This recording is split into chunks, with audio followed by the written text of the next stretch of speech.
quieren demostrar la tradición a los estudiantes para explicar la tradición y sé dónde viene y eso. Qué bien. Así es que las clases de la escuela están usando esto como an aid, a training aid. Sí, clases de español en high school, pero me encanta mi trabajo y es un placer, de verdad. Pues a nosotros es una gran ayuda y encantado de que estés en el equipo de Sí Se Puede. Bueno, gracias por invitarme, mucho. ¿Y a qué vamos a presentar ahora? ¿Qué información nos tienes? Sí, vamos a empezar con un gran cuenta, de verdad. Erica Ponce es la primera hispana para ganar el título de Miss Lubbock 2005 y es increíble, de verdad, es hermosa y amable, mucho, pero describe todo como un honor y ser la primera hispana en ganar el título. ¿Y tenemos algo en videotape? Sí, ahora. Con mucho orgullo, Erica Ponce demuestra su cinta. Como la primera hispana en ganar el título, describe el premio como un honor y una oportunidad. ¿Tienes metas para las mujeres, las niñas? Dime sobre estas metas con las mujeres y las mujeres hispánicas. Bueno, cuando era más joven, no tenía personas para decirme que yo pudiera hacer las cosas que tenía dentro de mi corazón.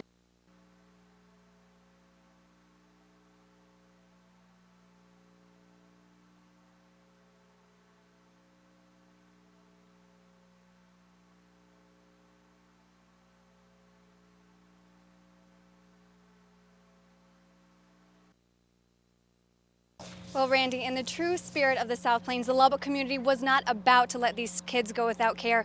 Although you can see behind me, the building was completely gutted. But when a local community center heard about their tragedy, they offered up their building to the displaced children. A deliberate fire has left more than 100 children without their second home. Broad Horizons has served the Lubbock community and its children since 1985. A second home for my children and as well as these children. It's tragic. I mean, the people that did it, I mean, they've just affected so many people. I don't think they could begin to understand the families and that are just hurting by this. Vanessa Garcia grew up in Broad Horizons. Her mother, Hilda, has worked there since it opened. Both mother and daughter are devastated by the loss.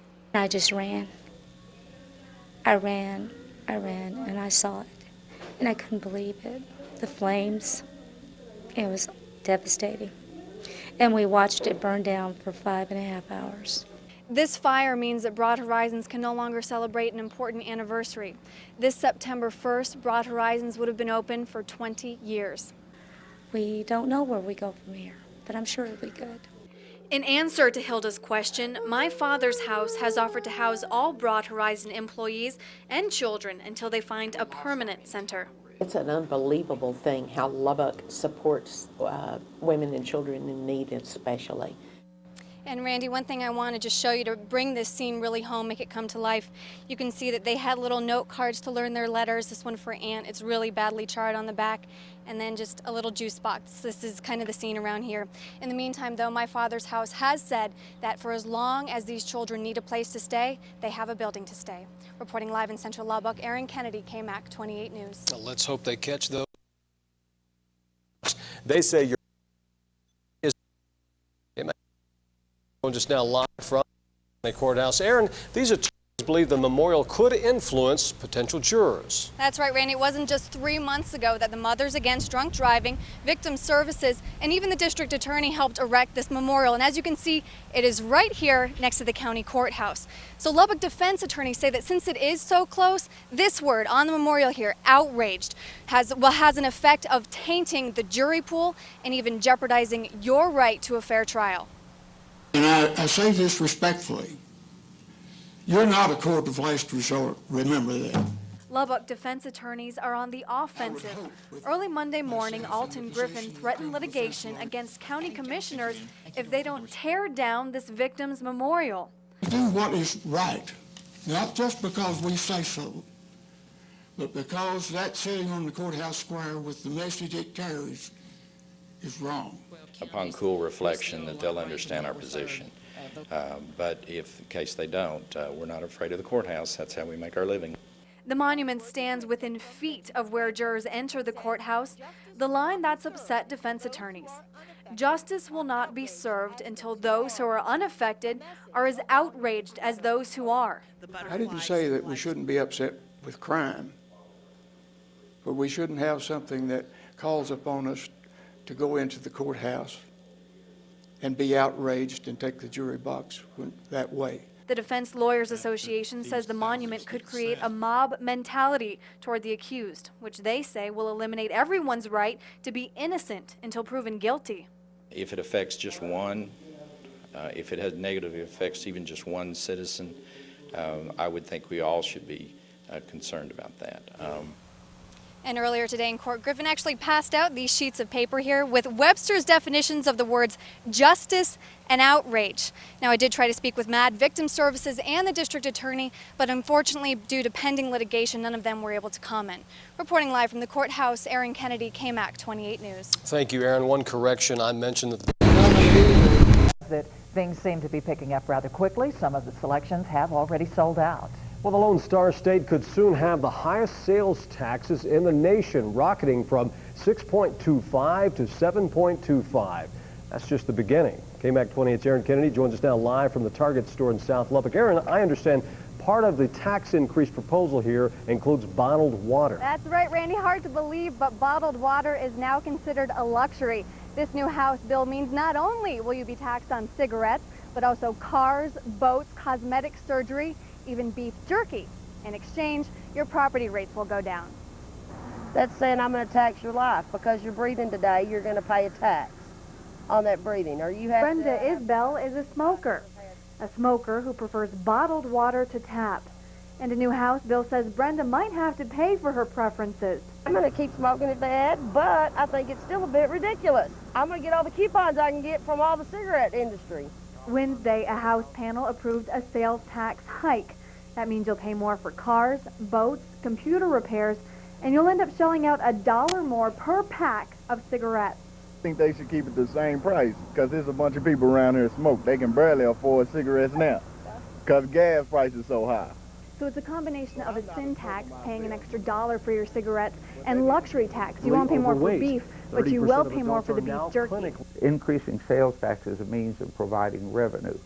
At the same time, they're cutting property tax to fund the schools. 40% of the state budget goes to schools. So even though most taxpayers aren't thrilled about paying more for potato chips, they feel better knowing it will help Lubbock students.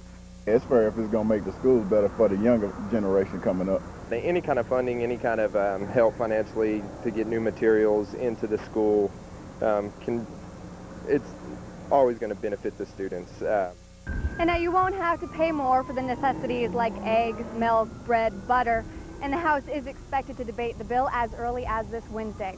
Reporting live in South Lubbock, Erin Kennedy, KMAC 28 News. Thank you, Erin. Today, the Senate also approved their version on how to fund public schools. Now, that package proposes lower 15th annual 4th on Broadway parade.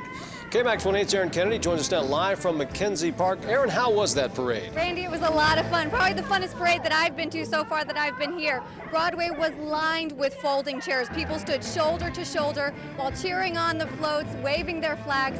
Hundreds came out to celebrate the state's largest free parade.